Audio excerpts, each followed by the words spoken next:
Hello friends, very good evening. আমি নায়না, আপনারা দেখছেন নায়নাস ডেইলি ব্লগ। তো আজকে চলে এসেছি আবার একটা নতুন ভিডিওর সাথে। তো ভিডিওটা একটু অন্যরকম। জানো তো, যখন আমি অনেক ছোট ছিলাম তখন আমার আলতা পরতে খুব ভালো লাগতো, আর আমার মা আমাকে আলতা পরিয়ে দিত। আর তাছাড়াও জানো তো, আমি ছোটোবেলায় যেহেতু নাচ শিখতাম, তো সেই নাচের জন্য আমাকে মাঝে মাঝে আলতা পরতে হতো। আর আমার তো খুব ভালো লাগতো, সেই আলতা পরে আমি সারা ঘরে ঘুরে বেড়াতাম। কিন্তু এখন আর হয়ে ওঠে না। কিন্তু আজকে কাজের ফাঁকে একটু নিজেকে সময় দিতে ইচ্ছে হলো। কিন্তু জানো তো, একটা জিনিস খুব পরিবর্তন হয়েছে। এখন আর মাকে বলতে পারি না যে মা আমাকে আলতা পরিয়ে দেবে, কারণ মনে হয় মা আমার পায়ে হাত দেবে, এটা মোটেই ভালো লাগবে না। তাই নিজেই পরলাম, তার নিজের পাটাকে একটু সুন্দর করে সাজিয়ে তুললাম।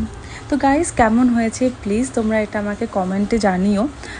তো এইটা ছিল আজকের আমার ভিডিও গাইস। আবার আসছি নতুন একটা ভিডিওর সাথে। ততক্ষণ ভালো থাকবেন, সুস্থ থাকবেন আর নিজের যত্ন নেবেন। তো আজকের জন্য টাটা।